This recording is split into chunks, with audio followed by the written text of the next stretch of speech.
Hey guys, welcome.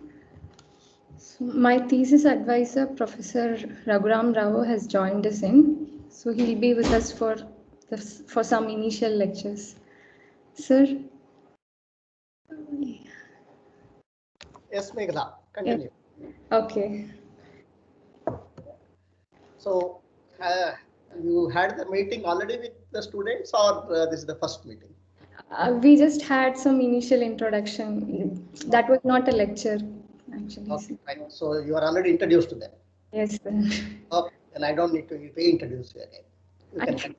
Okay. Okay. Sir. Yes. Sir. Also, some of my friends from IISc have joined. So, as mentioned earlier, we'll be recording these lectures and trying to make it available on YouTube. So, the privilege you guys actually have is to stop me anytime for questions. So, even if you feel bored, you can let me know so that the lecture gets directed in the way you want. I kind of have a tendency of moving more towards the math behind rather than going to the application stuff. So if you feel at any point of time that it's getting diverted, you can pull me back. You have all privilege to stop me at any point. Um, Next is I think you guys have been informed that this is a CFD course. Although it has been informed that it's a CFD course, we'll actually be getting into CFD only in the second half. In the first half of these lectures, we'll be dealing with PDEs, especially hyperbolic PDEs. So the intent of this first lecture is to give you a wholesome idea of science and mathematics. In this lecture, we'll not be dealing with PDEs as well. So we'll actually be talking wholly about science and mathematics. So I'll share the screen. Meghna, before you begin, Yes, sir. just let them know that there is a way to raise the hand on the top. Yes. To ask questions so that it's easier for them. Yeah, you can raise your hand. But I think, sir, if I'm on the screen, it will be difficult for me to notice it. I won't get some blinking No, or it's something. simple. It's simple. You have to open that participants part. Okay. If you open that, then if you click that, on the right side, you will have a rectangular box where participants will be seen. Okay. And whoever has risen the hand, you will be able to see. Okay. Symbol will come. Yes, sir. Okay. So keep that window on. Yes, sir. Okay. Yes, sir.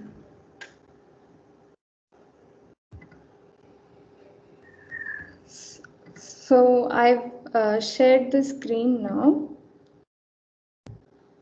Is it visible? Yes. Okay. Yes, visible. Yes, sir. Okay. So, humans naturally have the tendency to think, and we try to give reasons for any sort of happenings that we experience. So, all of these reasonings, when recorded, amounts to so-called knowledge. So, historically, philosophy consisted of all forms of knowledge. I think people are still joining him. Okay. Do you know what is the total number of participants? Do you want to wait for some more time? Yes, it's actually 40. Okay. So if it is not filled up, then probably you can wait for 5 minutes. Yes, sir.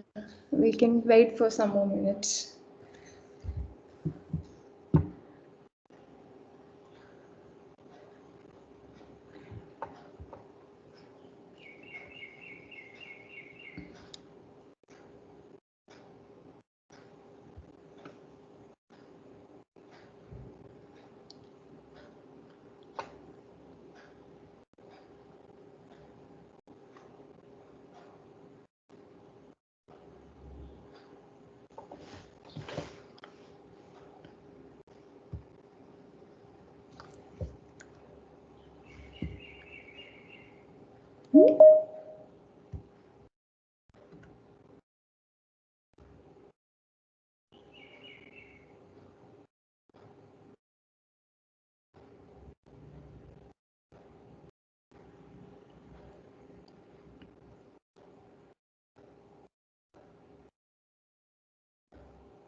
So any more are expected to join?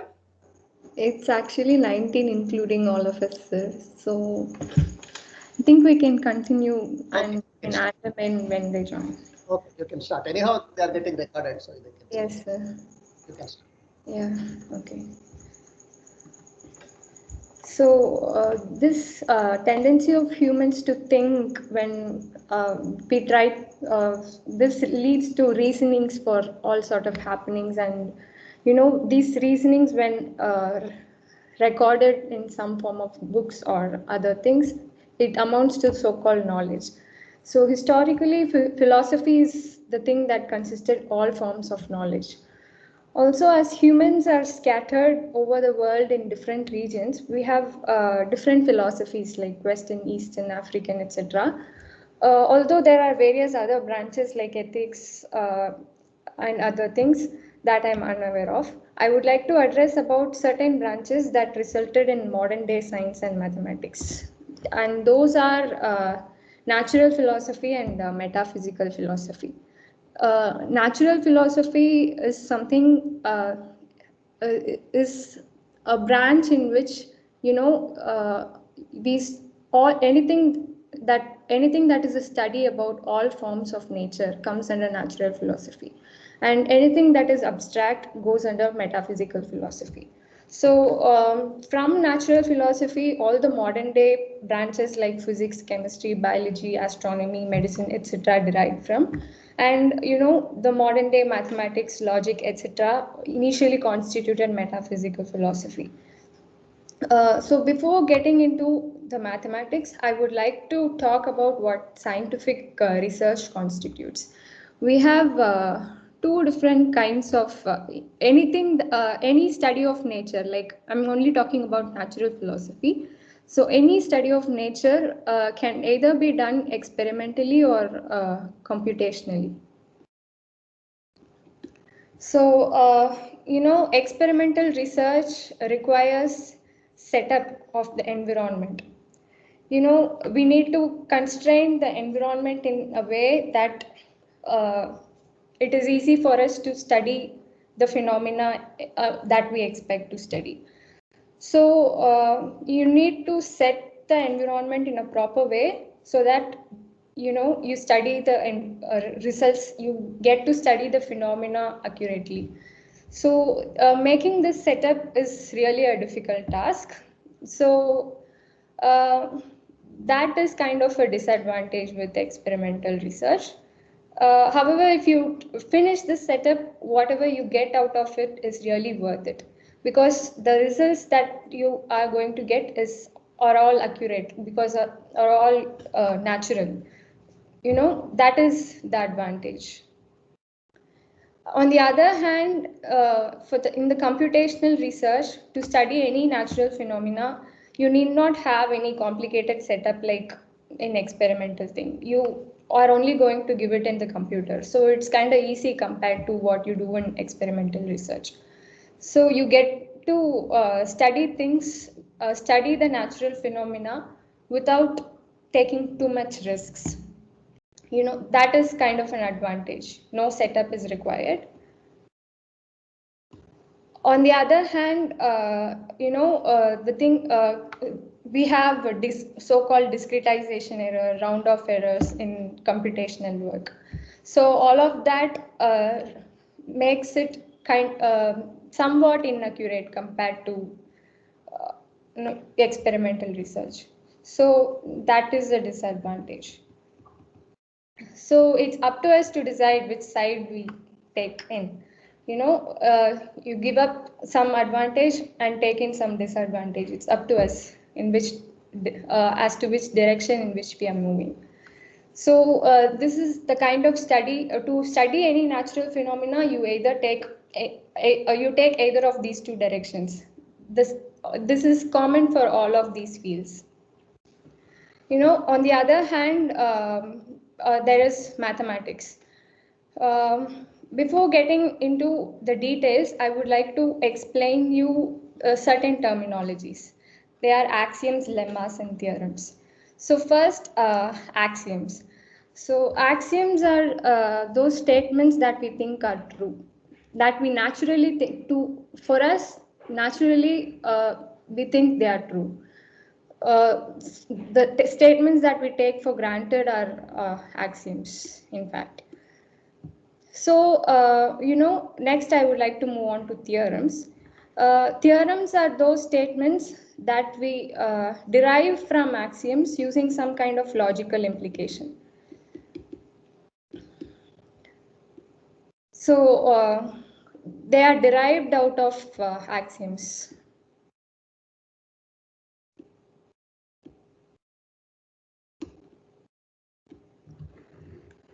So I would like to give you an example to differentiate what axioms and theorems are. So first, let's say 0 is a number.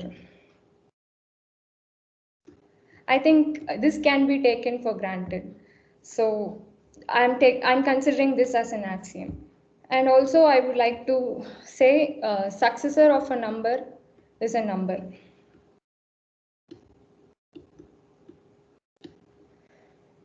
Successor, again, when you can get into the details, successor can be defined only when functions are defined. But now, I don't like to get into those details. I'll just use the natural definition for successor. Anything that succeeds something is successor. So I think you guys would understand what successor means. So I'm going to take these two statements as axioms. So from these two statements, I can say if I know that 1 is a successor of 0, then I can say that 1 is a number. So 1 is a number is the theorem that I get out of these two axioms. 0 is a number and successor of a number is a number. Using this, if I'm able to prove this, I get 1 is a number as a theorem. So the process of proving this will involve some kind of logical implications. Some rules of inferences. So now that I've mentioned logic, I would like to go back to the field of study known as logic. Which actually has many branches, like many subfields like sentential logic, first order logic, etc. You guys would have already studied logic in your high school or secondary school, wherein in sentential logic, basically what we do is we have some sentences and we give some symbols for each of the sentences, like A1, A2 up to AN. And we have other symbols like or, and, not. You would have studied these obviously, and we'll have truth tables and all, which you have heard of, which you guys would have heard of. Like, these are some basic stuff. There are other higher stuff that goes on into logic. You guys can also, from logic, we can go to, at the advanced level, we can go to the so-called Gödel's incompleteness theorem and all. You guys can take a look at it if you're really interested. I'm not getting into those stuff now. So this is just a basic idea of what logic is. From two statements, you put a rule. Say from two statements A and B, if these two statements are true, if you construct A or B, then we can say this statement as C and this statement is always true. This is a logical implication that we get. This is some rule of inference, basically. So we have many rules of inference, and we have there are other higher stuff going on in this. I've explained the basic stuff that you all guys would have already known about. So now that we are done with logic, I'll go back to lemmas, which I have not defined earlier. Lemmas are just smaller theorems used in proving bigger theorems. Lemmas is just a terminology for small theorems used. Okay, so it's not a special thing and all. So now I would like to introduce you to a familiar word known as set theory. I think you guys would have heard of this in your, again, high school or secondary school. But we have not been given enough exposure of set theory in schools. So, I would like to give in more details of set theory. So, basically, every mathematical concept that has been constructed is constructed upon sets. According to set theory, everything is a set. It's like I am a set consisting of many organs, and each organ is a set of subparts, and each part is a set of certain molecules. And each molecule is again a set of certain atoms, and it just goes on. Everything is a set according to set theory. So, basically, set theory starts with an assumption that there exists a set. And it goes on by constructing many sets using just that set that we assumed to that we are actually assumed to exist. In fact, all concepts in algebra, analysis, topology, etc., are constructed upon sets. All from set theory, we can construct a whole of mathematics. It's like all of algebra, analysis, topology are constructed upon set theory. It's like set theory is the central thing. We have some axioms here. So some statements developed in set theory serve as axioms for constructing the theorems of higher mathematical stuff like algebra, analysis, topology. And we use those theorems in solving our problems, actually. So, it all starts here. In set theory, we develop axioms, and then in mathematics, we use those axioms. And of course, in each subject, we have their own specific axioms. And all of those axioms together, when used with some logical implication, give us some theorems. That is what is done in mathematical research, basically. They develop higher theorems, newer theorems based on the existing axioms or other existing theorems. Now, I would like to talk about the other thing on the other side of set theory. On the other hand, we have something known as mathematical philosophy, or so-called meta-mathematics, which deals about investigating the existing axioms and trying to build much deeper axioms. It's like in meta mathematics, they attempt to make these axioms in set theory as theorems, and they try to construct some more deeper basic axioms. This is a field of study that is going on. So, set theory has both sides. We can either build up more theorems and construct new mathematics, which will enable us to study more sciences. On the other hand, we have meta-mathematics, which investigates the already existing axioms. So there are both sides. So in this lecture, I'll be showing you how numbers are constructed using just an empty set. So this is basically a set theoretic approach for numbers. So first, I'll start with natural numbers. I have told you that set theory starts with an assumption that there exists a set, and that set is an empty set. It starts with an assumption that there exists an empty set, and the notation for empty set is 5. This 5. Okay, I'll use red today. So that empty set is given the notation 5. And these numbers are just symbols. 0, 1, 2, 3 are just symbols used. I mean, this symbol is known as define. 0 is defined as an empty set actually. And natural numbers are actually defined. Each natural number is defined as the set of all smaller numbers. It's like 1 is defined as the set containing 0, and 2 has two smaller numbers, 0 and 1, and 2 is defined as the set containing 0 and 1. It goes like this. There is a different another construction for natural numbers. That's known as that is by using Penrose axioms.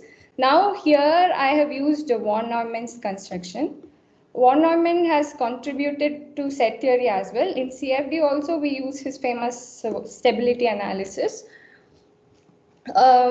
This is von Neumann's, it's a construction basically for numbers. He has given such a beautiful form of construction wherein each number can be denoted as some set. Because according to set theory, every other thing is just a symbol. Just there exists everything that we consider is going to be a set. So 0 is an empty set, and 1 is a set containing an empty set. And 2 is a set containing 0 and 1. It goes like this. 0 is an empty set, I've written here, and 1 is a set containing an empty set, and 2 is a set containing both of these sets. And it goes like this. 3 is a set containing 0, 1, and 2. It goes like this. Because of this construction, we have got an accidental inference. It's like 0 belongs to 1 and it goes on. Belongingness is like, we have two sets, say 0 and 1. Belongingness is like the whole set 0 is a member of the set 1. If you notice, it's true. The whole set 0, which is an empty set, is a member of the set 1. And it goes on, if you notice. And now I would like to give you the definition of what a subset is. There is a small difference between belongingness and subset. Belongingness is every element in 0, the set 0 is a member of set 1. Belongingness is all members of set 0 belong to the set 1 as well.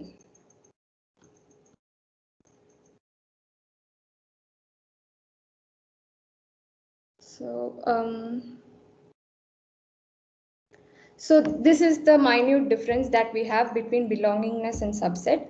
And accidentally it has happened that it goes on. 0 belongs to 1 and it goes on, and 0 is a subset of 1 and it goes on. It's a beautiful implication. Next, now that we have constructed, now that we have said that we actually have said that each number is a set containing some other sets. So, but we have not yet formed the set of all natural numbers. That actually is formed by using, we only have formed the natural numbers. We have not formed the set containing all natural numbers. So that actually can be formed using some definitions like inductive set. And it's like any set is an inductive set if the empty set I'm giving the notation I for the inductive set. It's like an empty set belongs to I. And if some set A belongs to the inductive set, then its successor also belongs to the inductive set.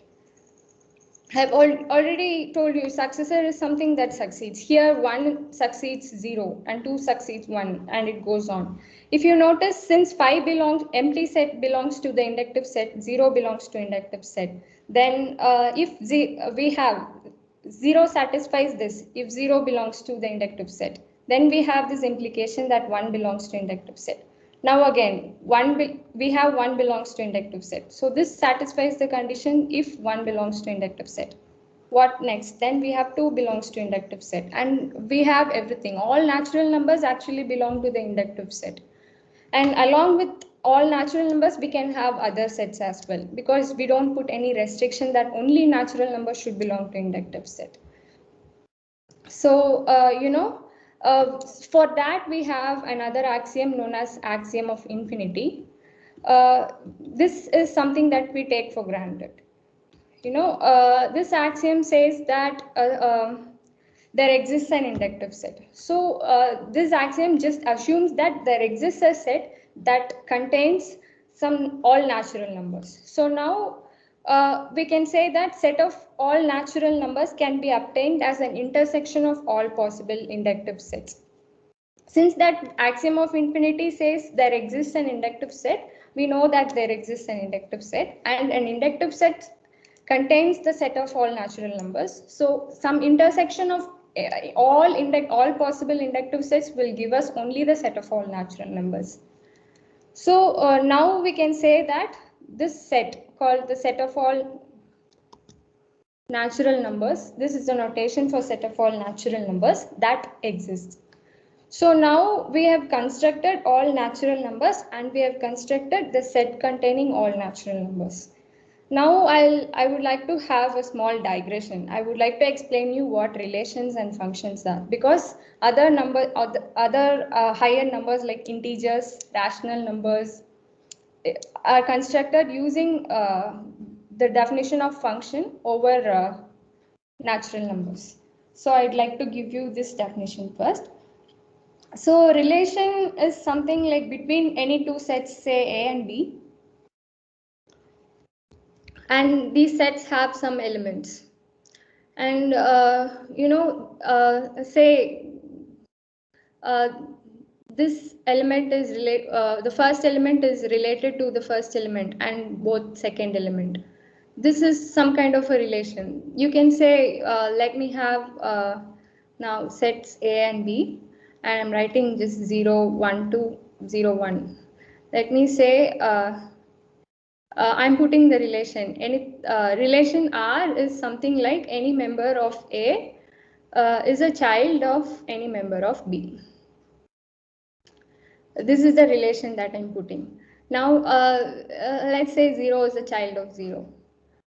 And 1 is also a child of 0. 2 is a child of 1. Again, 1 can also be a child of 1.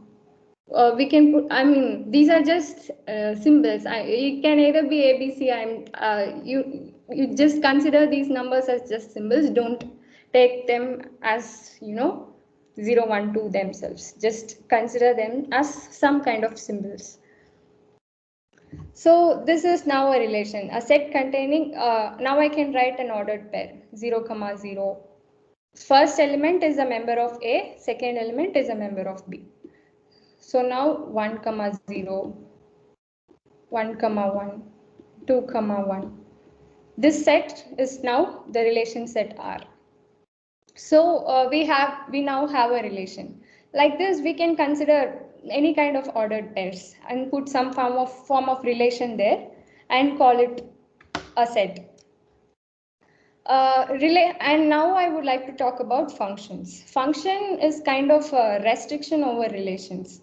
It is a restriction that has been put by considering the physical world. Let's say you have we usually take the independent variables as position and time. Sometimes we take velocity as well. I don't want to get in there. Now let's say we have just one dimension in space and one dimension in time. These are independent variables. Usually, domain of a function is independent variable, is some independent variable, just one independent variable, let's say x. And this is some physical quantity. Usually at a point, at a time, can a physical quantity have two different values, say density or some other physical quantity. At a position and at a time, can a physical quantity have two different values, two or many different values? That is not possible. Multivaluedness is not possible, at least in basic physics. So, we say that is one condition. We say for anything, any element in the domain, there exists only one pre-image. There cannot exist not pre-image, image. There exists only one image. There cannot be multiple images. Uh, Again, we put a second condition.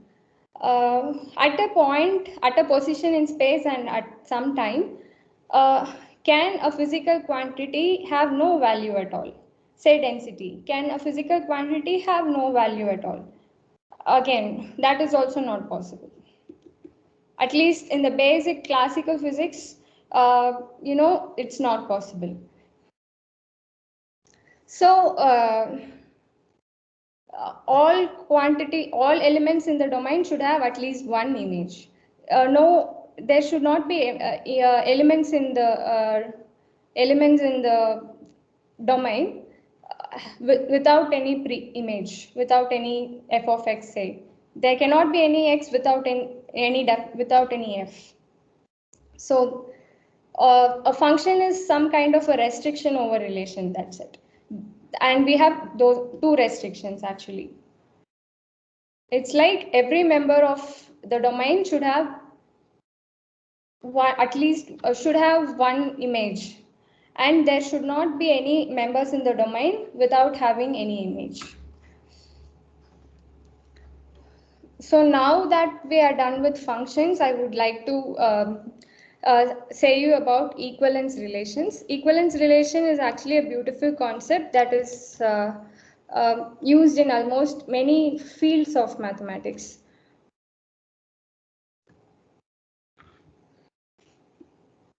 So now let's say we have two sets.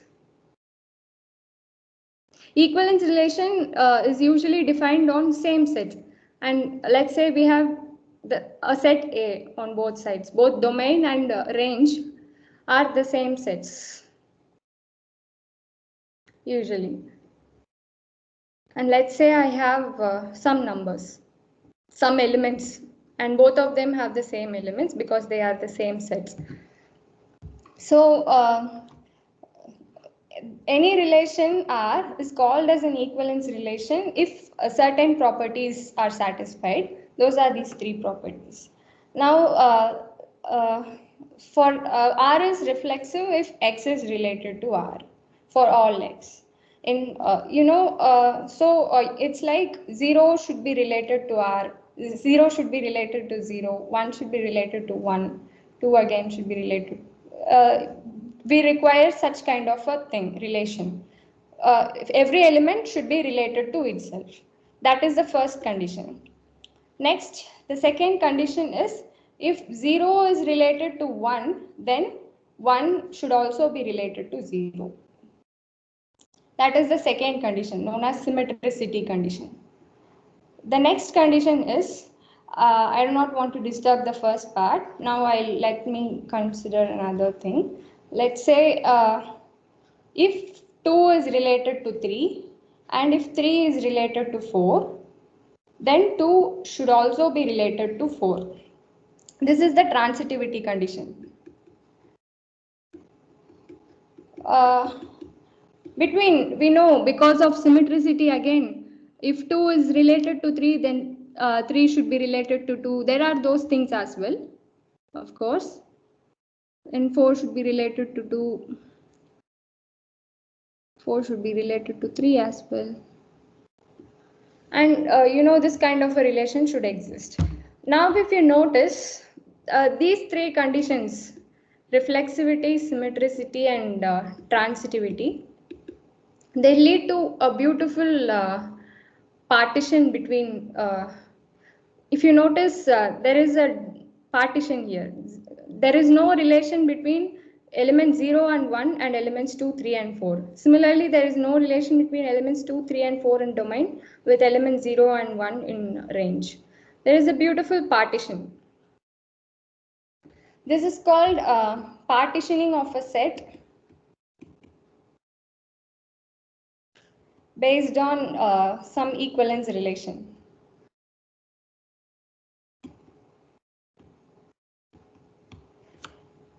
Because of this thing, partitioning that we obtain on a set based on an equivalence relation, these three conditions, they are really very important, and it's almost used in many fields of mathematics, this concept, equivalence relation, because of this beautiful thing that comes out, partitioning of a set based on this equivalence relation alone.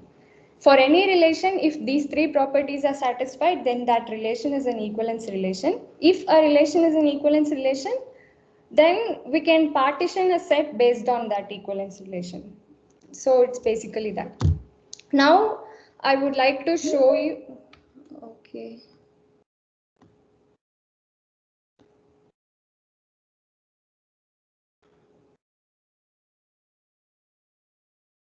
So now I'd like to show you how in numbers like integers, rational numbers are considered from, are constructed from natural numbers based on partitioning property. So let's say there is a relation, and we give since until now we have used the notation R for a relation. Here it's this notation. It's the usual approximation symbol that we use. So this relation is defined over n cross n. N cross n is nothing but this.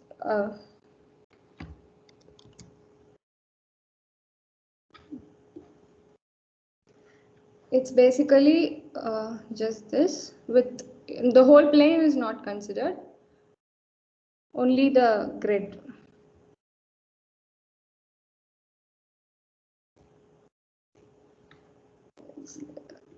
By the way, I forgot, according to set theory, even any sets with 0, 1 to up to infinity, the whole set is considered as natural numbers, unlike the usual term we use in high school, like whole numbers. Like, instead of that, we just use natural numbers even for the set which includes 0. So n cross n is this grid. It contains the set of all ordered pairs that can be formed here, 1, 0, and so on, 0, 1. All this grid, up to whole of this grid, only the grid, not the points in between and all. N cross n is the whole set, whole grid that can be formed here, is the set containing these ordered pairs. This is actually n cross n.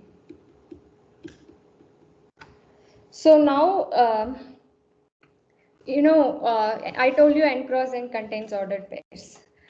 We use both kind of notation, this and this, for ordered pairs. So, if an ordered pair m comma n is related to p comma q, we define that relation as m minus n equals p minus q. So if the difference between the difference between the elements of ordered pairs are equal, then they form the same set. It's basically, we have from here, if we notice, 2 minus 0 is 2, 3 minus 1 is 2, 4 minus 2 is 2. So, this whole set from this n cross n, this set is actually a subset of n cross n. So this whole set is now given the notation as integer 2. Here, these 2's are all natural numbers. This 2 now is an integer. It has got some kind of a promotion from natural numbers to integers.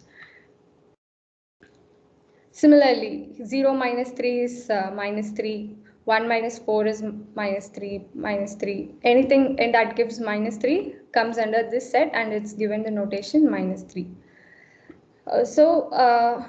From all of these sets now, all of these sets are subsets of n cross n. So all of these sets together, these 2 and minus these such sets, if put together, they give the set of all integers. we can have -1, which is an integer, 0. Suffix is like to just mention that it is an integer. We can have such things. So this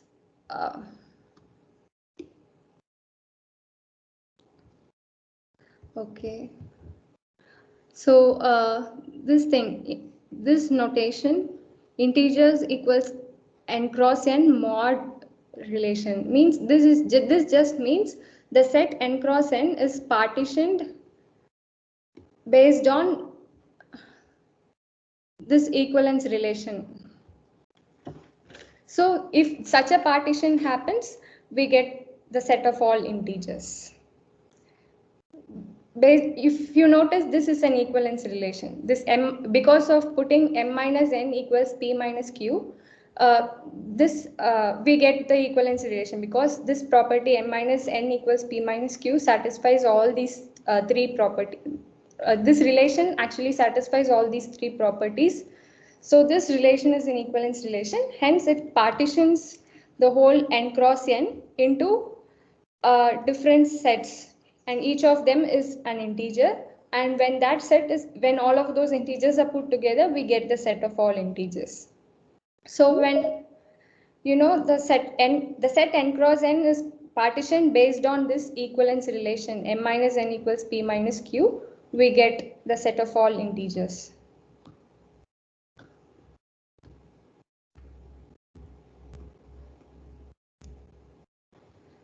Okay. So next, I would like to get into rational numbers. So rational numbers, like how we build constructed integers from n cross n, we'll construct rational numbers from z cross z. Just that we use z prime because we neglect 0, because in the denominator should not be 0 all the time. I mean, for division, denominator should not be 0, so that we neglect the integer 0 from the set z. So that is the set z prime. So this, now again we use the same symbol. Now these two ordered pairs are related by this relation, a by b equals c by d. If such a thing happens, then they are related. For any numbers, if this happens, then they are related. So this again is an equivalence relation. And if we notice, we can see that this again satisfies those three properties, and this can partition the set z cross z prime based on this. This relation can now partition the set z cross z prime. So now, okay. So if you notice, 0 by -2 is 0. 0 by -1 is again 0. So these are all same. And all these same things, when put together, we get the rational number 0. Similarly, this is -2 by -2, which is 1. -1 by -1 is again 1. Everything is 1. All of these give 1. This is the rational number 1. Similarly, you can construct the rational number 1 by 2.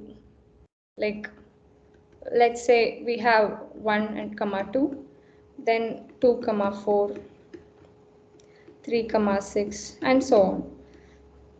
This gives the rational number 1 by 2. Similarly, we can construct other rational numbers, and this set of all and when all these rational numbers together, we get the set of all rational numbers. Now I'd like to show you that between any two rational numbers, we have another rational number. So first I'll show you with an example. So let's say you have 2 by 5 and 3 by 5. So 2 by 5 is equal to 10 by 25 and 3 by 5 is equal to 15 by 25. I'm only trying to make the denominators common. It's like I'm trying to widen the numbers more. So that I can fit in more numbers in between. It's like now, numerators are far. Previously it was difficult for me to fit in another number between 2 and 3. Now I can fit in more numbers between 10 and 15. They are 11, 12, 13, 14. I can fit in. So now 11 by 25 is lying between 10 by 25 and 15 by 25. So between these two rational numbers, we actually found another rational number. Similarly, let's say we have 1 by 2 and 1 by 3. 1 by 2. Oh, I have mistake.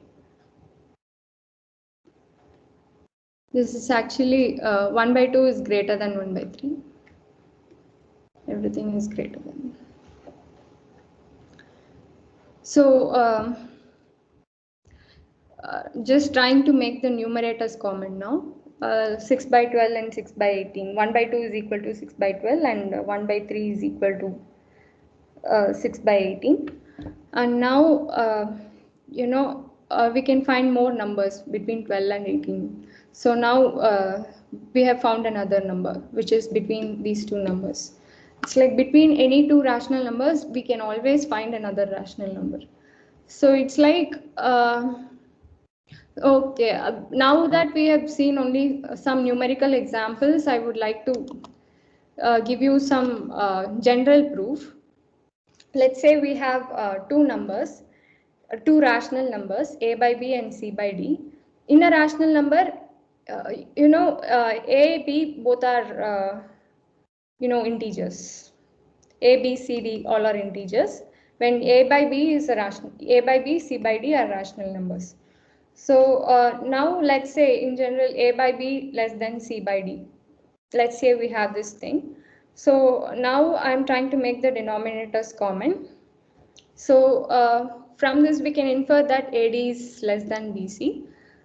So if AD is less than BC, then for sure we already told that these are some integers. A, D, B, C are all integers. So it's going to be some number. Okay. When AD is less than BC, for sure you can say that AD plus some natural number not equal to 0 equals BC. So if you notice here, I've said n belongs to natural or set of all natural numbers minus the set containing 0. It's like you remove 0 from the set of all natural numbers, then n belongs to that set. This proof which I've written over here holds only for n not equals 1. I've written a different proof for n equals 1. So first let's see what, I'll say you where this significance for n not equals 1 comes in.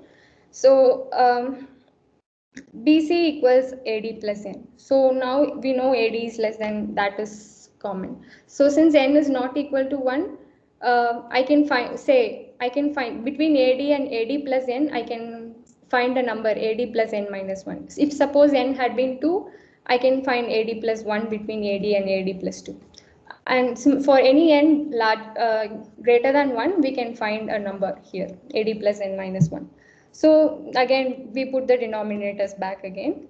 So now AD by BD was equal to A by B and BC by BD was equal to C by D. Now between these A by B and C by D, we have found another another rational number, AD plus N minus 1 by BD. So this rational number now lies between A by B and C by D. So okay, what happens when n equals 1? If n equals 1, we need to go further another step. AD plus n equals BC, we know that. So now we can again find some other natural number m, which is not equal to both 0 and 1.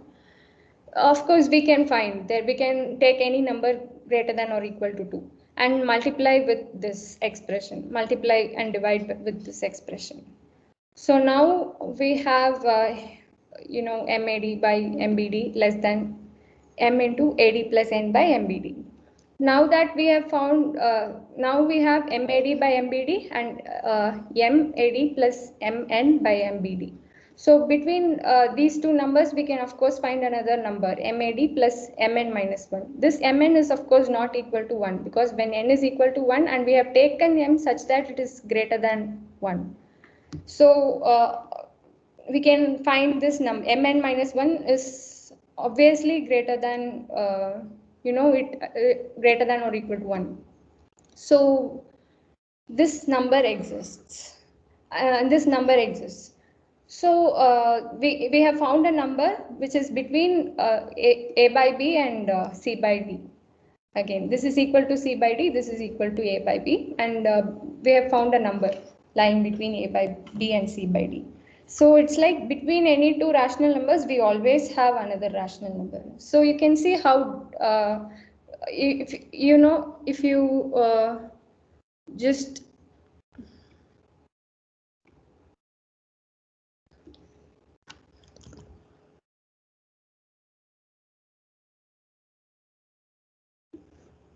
you have a number, let's say you have two numbers close, very close, and you zoom in, you again get a number. You zoom in further, you again get a number. It goes on. And you zoom out again, you again have numbers up to from minus infinity to infinity. At any point, if you zoom in, you find more numbers. So this is the proof for just rational numbers. Now, I would like to go further to real numbers. We have seen how we constructed natural numbers, integers, and rational numbers. It's like one was constructed from the other. For natural numbers, we used von Neumann's construction as from empty set. And for integers, we use natural numbers, the set n cross n. And again, for rational numbers, we used integers, the set z cross z prime. Now, is it possible to move further like this? The answer is actually no, because there are too many real numbers and not enough pairs of rationals. It's like initially we had, for constructing rational numbers, we had enough pairs of integers, ordered pairs a comma b, for writing as a by b. But for going to real numbers, there are not enough pairs of rationals. So I'll give you further clarification on this later. Real numbers are basic, so we cannot proceed further like this using just rational numbers. Now we have to find some other way. So two people have given their own ways, Cauchy and Dedekind. So I'll be going with Dedekind cuts here. So Dedekind cut is something like, any Dedekind cut is a set. It's again a set, some set. It's a we say that a Dedekind cut is here Dedekind cut is given the symbol x, which is a set again. This Dedekind cut is a subset of the set of all rational numbers. So any member of the Dedekind cut belongs to the set of all rational numbers. Also, we put another condition that the set Dedekind cut is not an empty set. So Dedekind cut is never empty, and Dedekind cut is also not equal to the set of all rational numbers. So it lies somewhere between. So it's not empty and it's not equal to the set of all rationals. Also, we have another condition. This second condition, it's like if you, in a Dedekind cut, if you know that there exists some number, rational number, say q, and if you know that r is less than q, say r lies here, r is less than q, then or r also belongs to the Dedekind cut. So it's like if you, now that you know r belongs to q, then anything less than r also belongs to the Dedekind cut. So it's closed downward. It's like everything from minus infinity belongs to the Dedekind cut. But it's not, I told you it's not equal to the set of all rationals. So it stops somewhere actually, it doesn't go up till infinity. But it contains all numbers towards minus infinity. Now the next condition is x has no largest number. You cannot, at this point I want to tell you what closed sets and open sets are. Closed set is like, let's say you have an interval. Now this is not an ordered pair, it's a set. It's another different notation. It's not just an ordered pair. It's not just an ordered pair from grid. A and B are not just two elements from grid. It's like it's an interval. It can the set of all numbers between A and B. But in this open interval, you don't enclose the end points A and B. A and B do not belong to this set, but all numbers between A and B belong to this set. This is a closed interval wherein A and B also belong to this set, and all numbers between A and B belong to this set. So it's like every number from minus infinity, you actually do not have a limit here. This is actually kind of not straightforward, but there is actually no limit on this side. It goes towards minus infinity. And you don't have a largest number here, which means you put an open set. You cannot put a largest number here, and it's an open set. Let's say if you put 1 by 2 here from minus infinity, let's say you put 1 by 2 here. All rational numbers less than 1 by 2 will belong to this set, minus infinity to 1 by 2. And this is a Dedekind cut.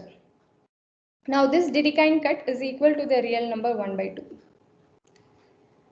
It's like any real number any real number is a Dedekind cut, and I would like to mention that the set of all Dedekind cuts is the set of all real numbers, is equal to the set of all real numbers basically. So the real number 0 is like all rational numbers belonging to all rational numbers less than the rational number 0. So the real number 0 is a set containing all rational numbers less than the rational number 0. So this is how real numbers are constructed. So now that we have seen the construction of real numbers using Dedekind cuts, let's compare the sizes of different sets. Because this is kind of important when we move towards the realization of how dense the real numbers are. In fact, especially the irrational numbers. So, usually this is the notation for size of. This is also known as cardinality. The formal terminology is cardinality. So this is our usual modulus symbol. Here we use it to represent the size of any set. So let's say you have two sets, say 1, 2, 3, 4. This is the set now. And another set 5, 6, 7, 8. Now, just by seeing, you can say that they are of the same sizes, because the number of elements in set A is equal to number of elements in set B. So, how do we actually see that the number of elements in two sets are equal? So for that, I would like to define one-to-one correspondence. I guess you guys would have heard about one-to-one function and onto function. So, let's say we have, okay, I'll just use the same example. A function from A to B. We go from A to B, so it's a function. Let's say the elements in A are given by the symbol x. So f of x leads to the element in B. So this is a function. So I've already told you what a function is. Every element in this set A. Set A is now our domain, and this will be the codomain. So each element in set A, for the definition of function, each element in set A has one image in set B, and no element in set B lies without having any image. No, in set A, no element in set A lies without any image in B.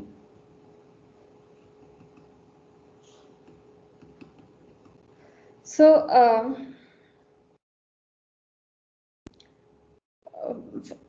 this is the definition of function. Now I would like to tell you what one-to-one function is. One-to-one function is something like if you for any element in codomain, there exists only one pre-image. That is like for any element 8, there can only exist one pre-image. It's like it cannot be like this. Both 3 and 4 cannot map to 8. But according to function, 3 and 4, both 3 and 4 can map to 8. But for a one-to-one function, it's like any element in codomain also should have just one pre-image, similar to the first condition for function that we gave. So only one each element, any element in codomain should have just one element as its pre-image. Now coming to the definition now of onto. Onto function is something that in which all elements in codomain have some pre-image. It's like there should not be any element in codomain without any pre-image. If you notice, the definition of function doesn't consider this. It only says that all elements in A should have some image in B, but it does not talk about whether the elements in B have some pre-image or not. But onto function ensures that. So when we see now, if you notice, if you have this property one-to-one and onto, both, if a function is both one-to-one and onto, now that every element will have some kind of pre-image in one. According to onto function, every element in B will have some pre-image, and every element in B has just only one pre-image. Now, if you notice any function that is both one-to-one and onto, if there exists such a function that is both one-to-one and onto between any two sets A and B, then we can say that the sets A and B are of the same sizes. Because existence of such a function which is both one-to-one and onto is possible only when the sets A and B are of the same sizes. Let's say if you have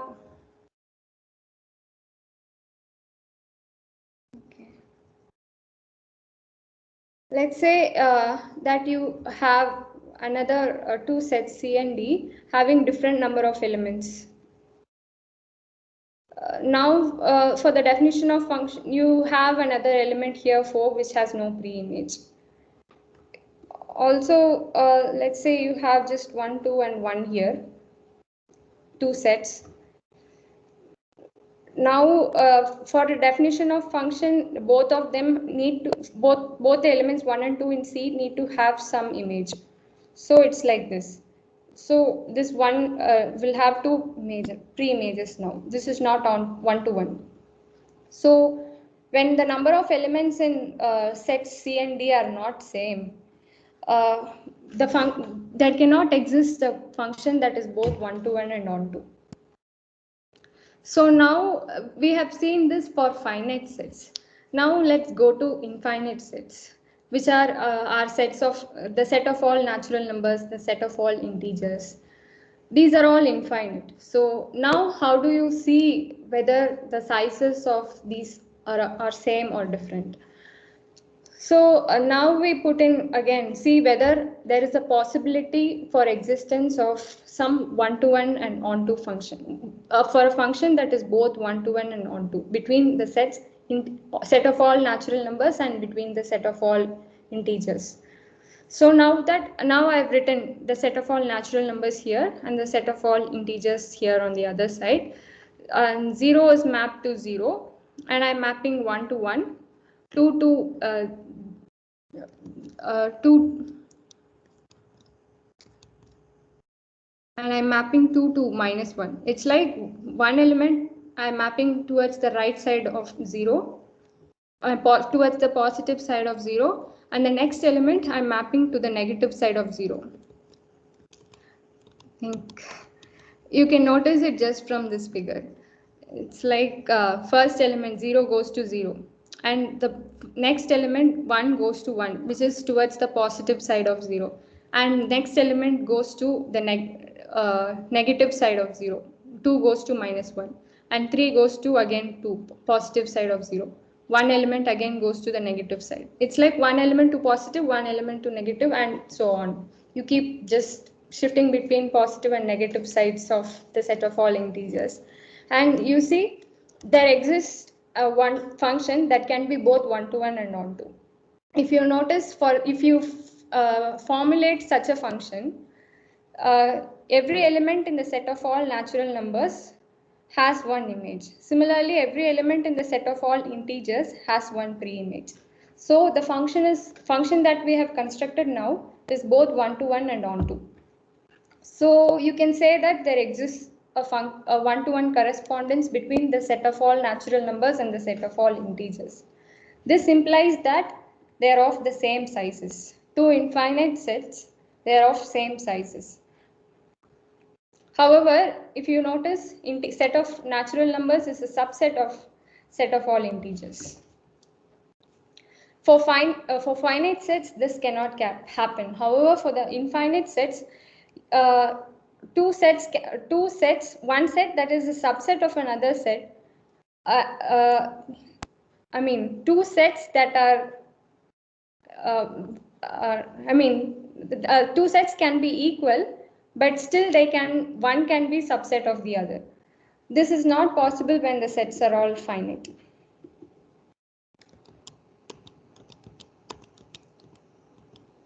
Now again, I would like to show you a one-to-one correspondence between set of all natural numbers and the set of all rational numbers.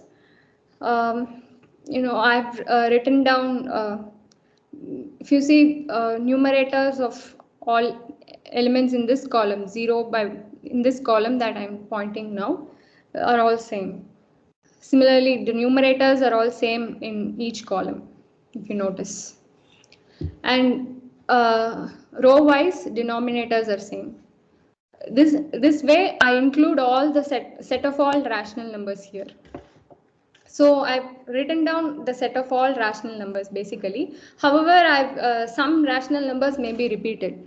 Say when I say 1 by 1, one is here and here as well. 2 by 2, 3 by 3. This whole diagonally, everywhere there is 1. And also 0 is repeated in this column. So there may be repetitions. But I have considered all the set of all rational numbers here.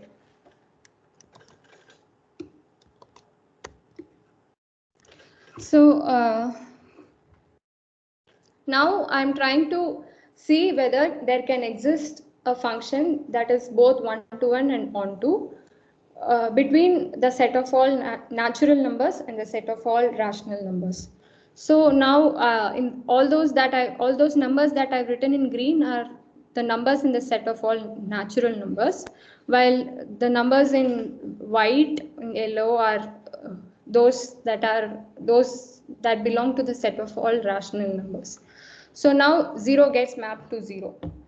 Next, I'm going on the right side. Blue mark is the arrow. Now 1 gets mapped. 1 from natural numbers gets mapped to 1 in rational numbers. Next, 2 from natural numbers gets mapped to 1 by 2 from rational numbers. Next, I go to 0 by 2. I see I have already mapped to 0. So I just don't consider it. Then I go next, I see -1 by 2 and I map 3 from natural numbers to -1 by 2. I go further and map 4 from natural numbers to -1 in real numbers. Rational numbers. Next, I go further this way and I map 5 from natural numbers to -2 in rational numbers. Then I go further, I see -1 again. I have mapped 4 to -1, so I just don't consider it. And I map 6 to -2 by 3, and this arrow goes on. This way, I'm constructing a function that is both one-to-one and onto between the set of all natural numbers and the set of all rational numbers. So we can see that they are the sizes of these two sets are same. They have the same cardinality. So like we saw the correspondent like we saw that the sizes of these sets are same. Such a kind of equivalence doesn't exist between the set of all real numbers and these sets. That is because we have irrational numbers inside the set of all real numbers. These sets are all countably infinite: natural numbers, integers, rational numbers. Anything that is one-to-one correspondent with natural numbers is countable. Natural numbers are countable. However, the set of all natural numbers is infinite. We can still count 1, 2, 3 and up to infinity. So it's countably infinite. However, real numbers are uncountably infinite. I'll show you that.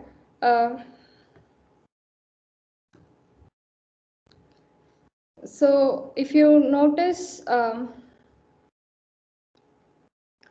any real number can be written as P by, any rational number can be written as P by Q. In that sense, we have some number and a decimal point, and we have many digits up to infinity going further. But for a rational number, which can be written as a form P by Q, these digits can either be repeating or periodic. However, repeating is again periodic with periodicity 1. So these digits that occur here keep repeating. Say if we have 1, 2, then it keeps repeating 1, 2, 1, 2, 1, 2. For any number that can be written as a rational number, we can find such periodic the digits that come after the decimal point are periodic. The periodicity may be any number. But for any irrational number, the numbers that come after the decimal digits are non-periodic.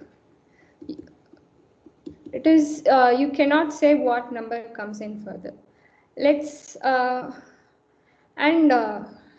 like I've shown you, between two rational numbers there is another rational number. We can also say between two rational numbers there is interval of actually an interval of irrational numbers basically. So it's like let's say we have two rational numbers, and they have some periodicity here, say m, and this periodicity, say n, and let's say the numbers in these boxes, let's say the numbers in these boxes are all same. I mean, let's say if we have the same number here, a, I'll write as 21. Let's say it's just 21. They are both same, and we have two numbers, but the numbers are different. Let's say this is first number is less than the second number. And for the decimal digits of the first number, periodicity is m, and for the decimal digits of second number, periodicity is n.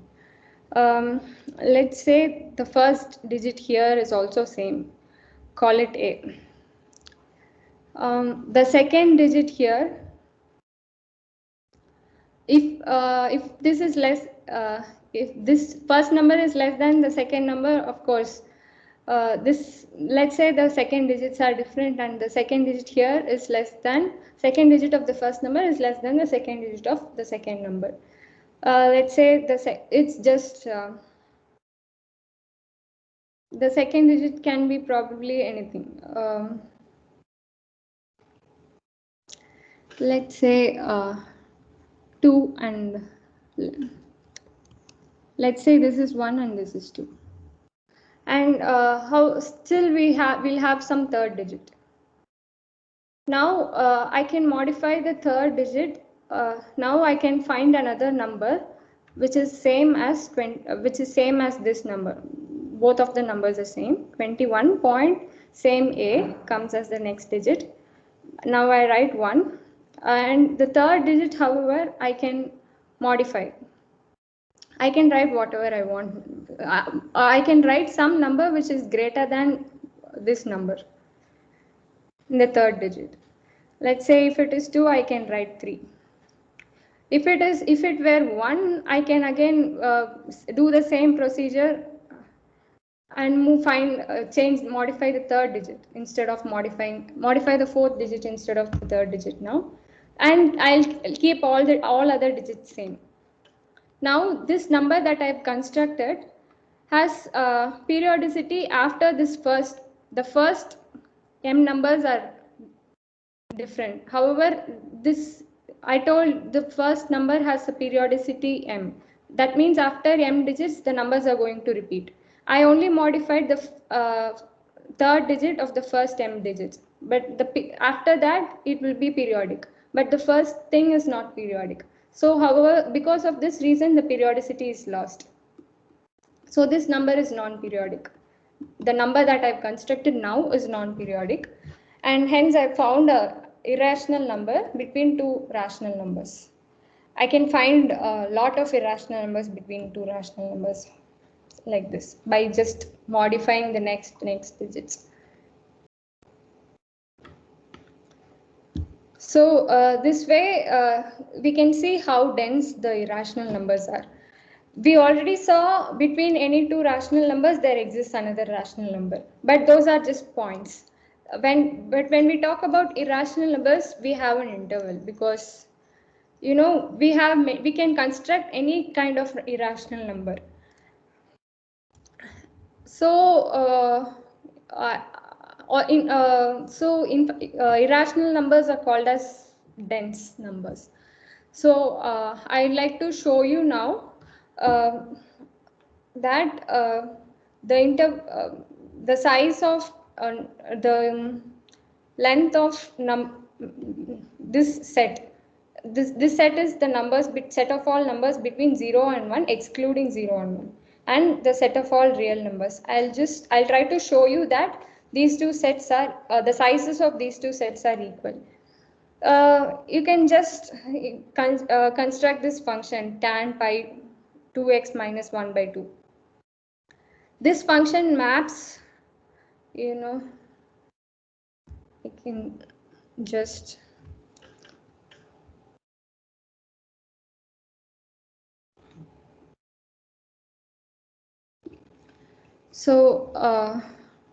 between 0 and 1, I can just construct a number. I hope this is the function.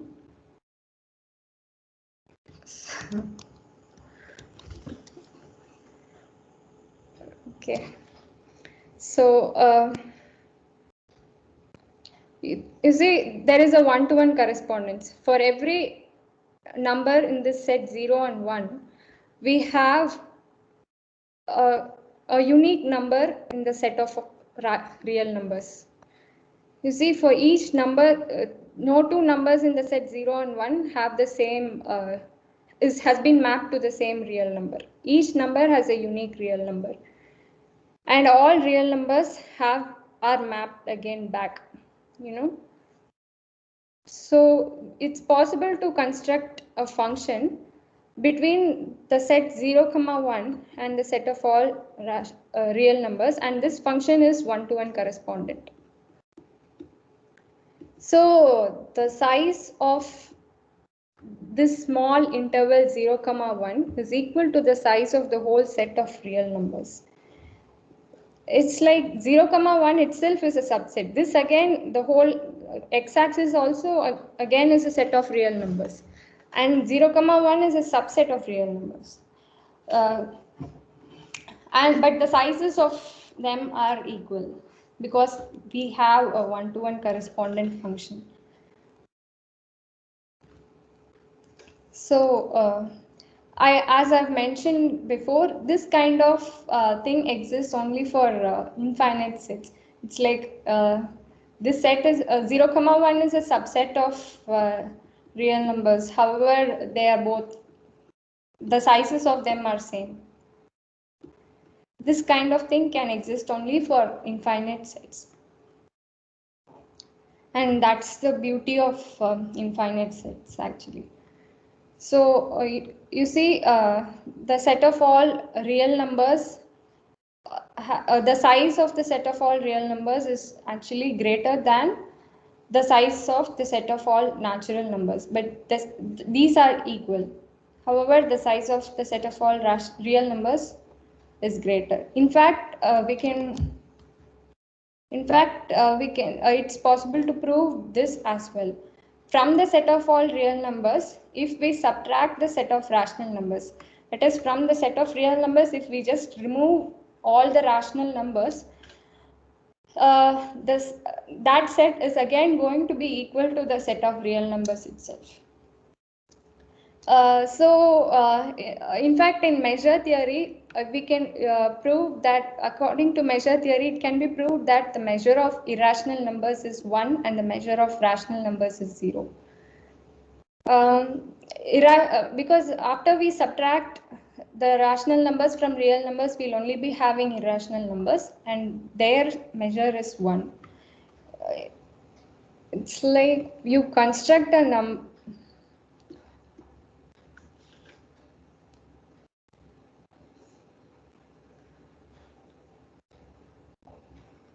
You have two numbers, two rational numbers, and between them you find another rational number. You can find many such rational numbers going on in between. Like, how much ever you zoom in, you find rational numbers. Similarly, however, they are all just points. Rational numbers are points here and there. Like, you zoom in, you find another point, but there is a length between those. And in that length, you find irrational numbers. That is why measure of a point is 0, whereas the measure of some interval can have some measure. So over the set of all real numbers, if we add up all the intervals, that accounts to the full measure. Like, since measure of each and every point is 0, even when you remove them, they have the set of rational numbers, set of real numbers have the same measure. So the whole point is to make you realize how dense the irrational numbers are. Now, when we go back to the physical world, in the physical space, each and every you can't just point out a number. In fact, you cannot just write an irrational number. You cannot finish writing an irrational number. If you start and it goes never ending. So at this point, I would like to give you all know the derivation of, the definition of derivatives. I'd like to ask you some questions at this point. These two questions. Now that you have got a sense of real numbers, I would like to ask you two questions. In the physical world, are the physical variables of interest, such as density, you can consider any physical variable, are the physical variables defined at all points in an open interval, say x comma x plus delta x? Like, can someone answer me?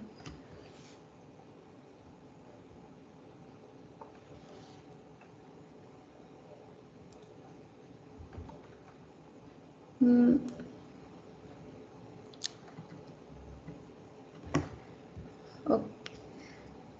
Can someone come up and try to explain?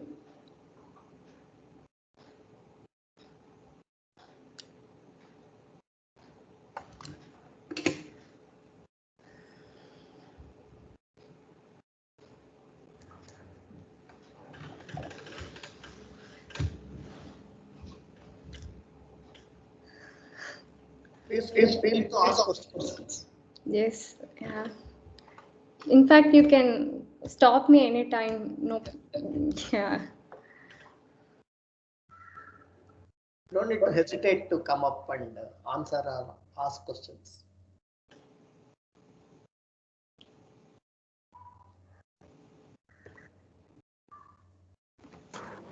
Yes, ma'am, it must be defined at all points.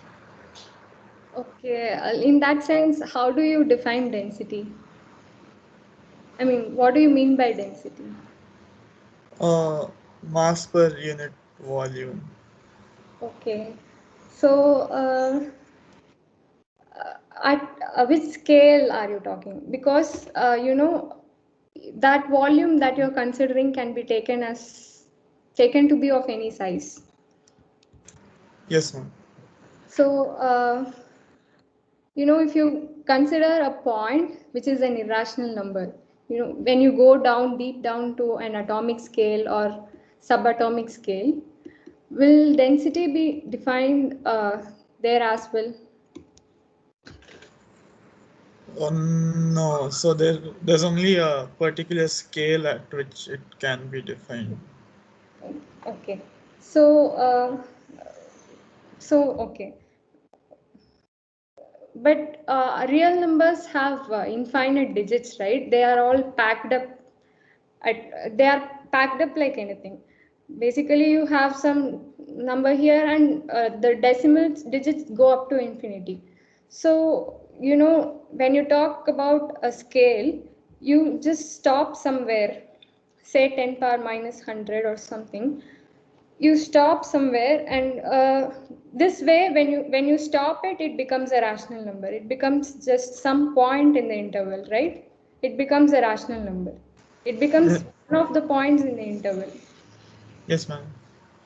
You there can still be gaps, right? Between 2 points in the interval, there can still be gaps, and you can fill in more irrational numbers there.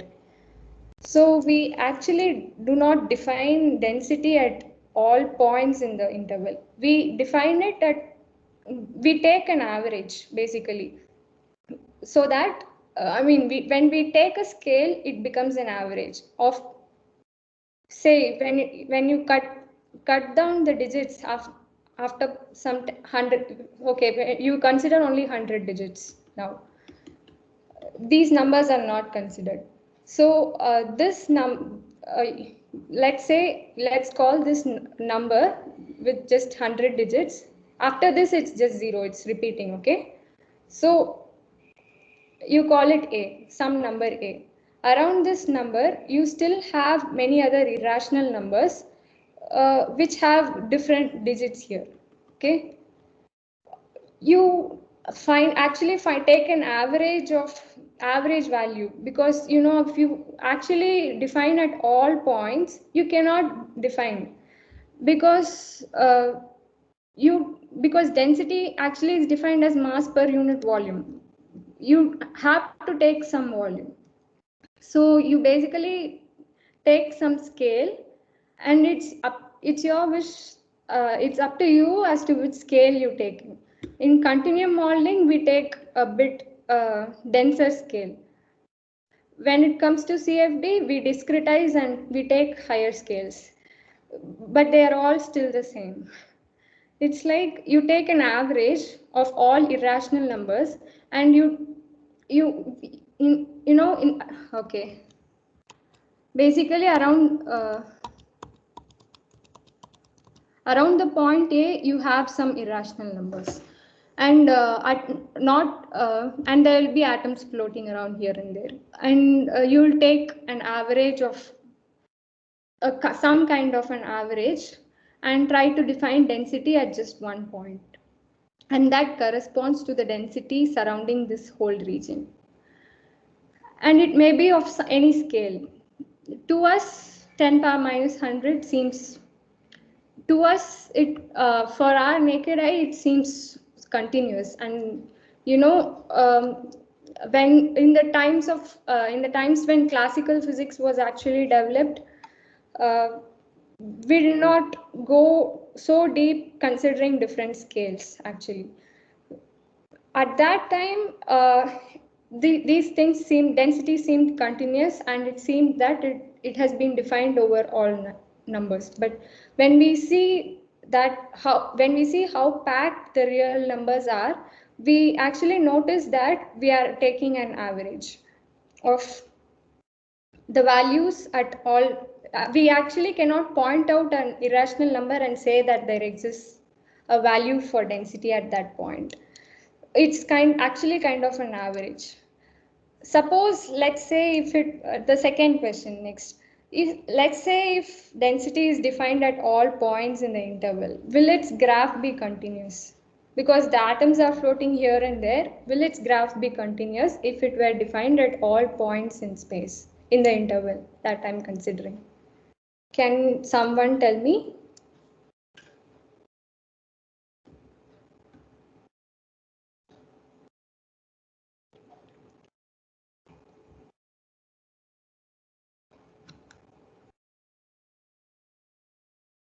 Again, can someone, tell me whether density will be continuous at all points in the interval?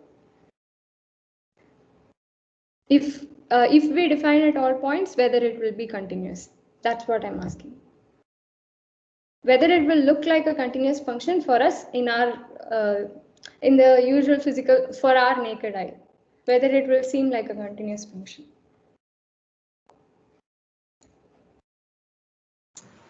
Ma'am, I think like it will seem as a continuous function for us, but it won't be continuous. Yes, okay. So, yes, it won't be a continuous function actually, because when we zoom in, it becomes, it will have peaks here and there, peaks and troughs. When we zoom out and come out to the physical scale that we are looking at, it will seem like a continuous function. So basically, we actually define the physical variables only at certain rational numbers. I just want to tell you about different scales. It's like for a real number, when we consider the first 100 digits, we call it the continuum scale, and that goes in continuum modeling and all. We call it accurate. At that scale, because any study of a natural phenomena cannot be done without cutting off after some digits. We call it accurate, though it is inaccurate, because to us it seems accurate. So we just in actual continuum modeling, we cut off after say 100. If we cut off after say 100 digits, in discrete modeling in CFD, maybe we cut off after 10 digits. So that is the major difference, and this part contributes to all the error that we are talking about. But we are actually removing all the terms up to infinity as well when modeling the system itself. There is also modeling error going on. So that is what I wanted to point out. So when you say derivative delta x going to 0, it actually according to mathematical sense, it means that it passes through all real numbers between x plus delta x and x. But it only in actual sense when we try to model the system, and when we try to give the Navier-Stokes equations or Euler equations, we have derivatives there. And what do those derivatives mean? If they pass through all real numbers between x plus delta x and x, then the derivative itself cannot be defined, because because of this continuity, we'll have continuity problems. So we actually are passing through only certain rational numbers when we model these equations. So this is what I wanted to point out. And this lecture is meant to give you a flavor of real numbers and modeling and all. So you guys can go through these things and, you can try to come up with any type of equivalence relation possible. As I've mentioned, equivalence relation and whole of integers, rational numbers, everything has been constructed upon equivalence relation. You can, you can try to have, you think more deeply into it and try to see how these three relations are bringing up partitions, and you can also come up with some equivalence relations like this. M minus, I have, we have these equivalence relations, M minus N equals P minus Q, that led us to integers, and another equivalence relation, A by B equals C by D, that led us to rational numbers. You can also try to come up with other equivalence relations consisting, you can try with less than, greater than, all these, you can come up with more equivalence relations as an exercise. I think I'm done. Do you guys have any questions or doubts?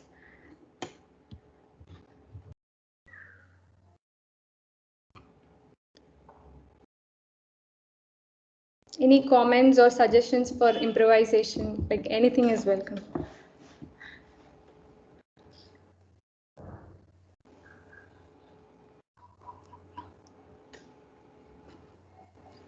Meghna, have you given the syllabus which you are going to cover?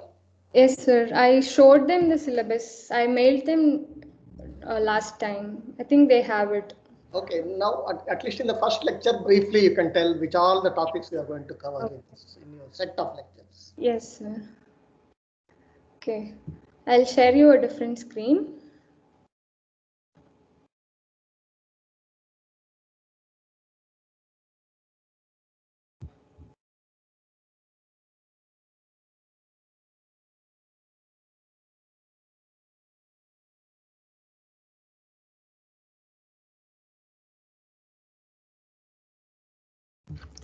So, is it visible? Yes. Okay. So, the first lecture is all about trying to give you an idea of continuum modeling through real numbers and functions and all. So, from the next lecture on, I'll be dealing with PDEs, and we'll be giving more emphasis on hyperbolic PDEs because that is what comes in compressible CFD. I think someone is waiting in the lobby.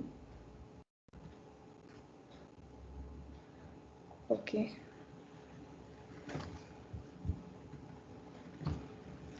So first I'll be talking about classification of PDEs into parabolic, elliptic and hyperbolic. Then I'll give you some basics of all of these.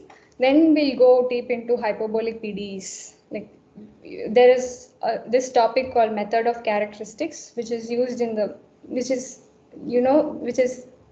study of hyperbolic PDEs basically, which is, this method is used to analyze how the solutions behave for hyperbolic PDEs. So we'll go into those. Then later on, we'll be getting into scalar conservation laws and systems of conservation laws, and we'll also deal with nonlinear and linearly degenerate fields. These will lead to different waves like shock waves, expansion waves, contact discontinuities and all. And we'll see how how using weak form of the PDE we get the solutions and all. Then specifically we'll see Rankine-Hugoniot conditions and Hugoniot curves, which lead to, this is basically used to study the shock waves. Then we'll go to entropy conditions. Any numerical scheme that we develop should also satisfy the physics. So to ensure second law of thermodynamics, we use entropy conditions in numerical schemes. So I'll introduce that and the concept of mathematical entropy as well.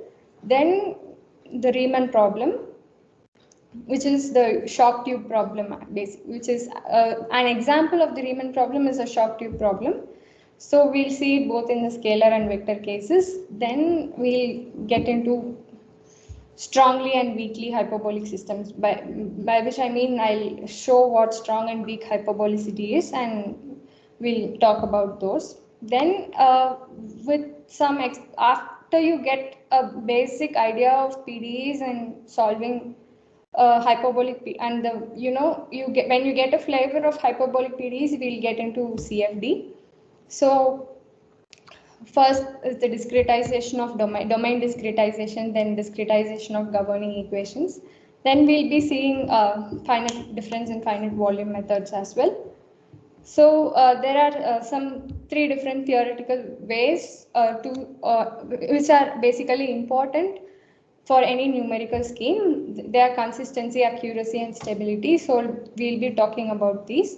And then we'll give an introduction to CFD for incompressible flows. Probably I'll be talking about few of these methods. CFD for incompressible flows mainly is about solving the pressure updation problem that exists. So I'll show you what that problem is, and I'll show you how methods have been developed for rectifying this problem. Then I'll get into compressible flows. In compressible flows, the CFD for compressible flows is mainly focused on capturing discontinuities. CFD is, CFD is directed in 2 different ways for incompressible and compressible flows. So I'll be talking about both of them, and I'll show you some of these methods if possible. And if we have time, we can also see about some introduction to linear algebra. So this is the syllabus for this course. So from next lecture on, we'll be starting with PDEs. So this is the syllabus. So if you guys need some extra addition or some removal, you can tell me. You can also suggest how the syllabus, what you expect from this course, so we can add contents accordingly.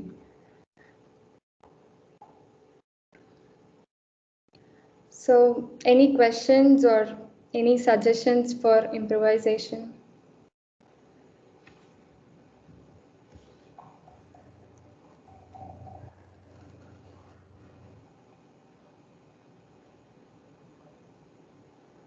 Okay, this being the introductory lecture, there do not seem to be many questions, but we hope that more questions will come up from the next lecture. Yes, sir. Okay. Okay. So Wind up, and when is the next lecture?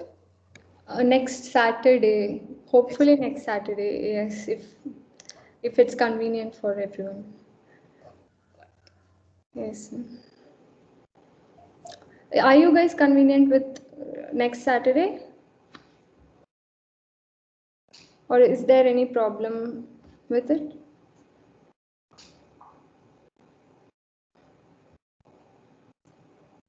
Yeah, it's fine, ma'am. Okay, fine. So next Saturday. So let's meet on next Saturday then.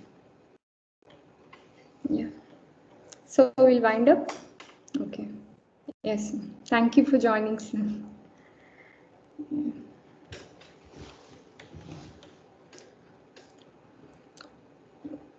Okay, so let's wind up the session. Bye.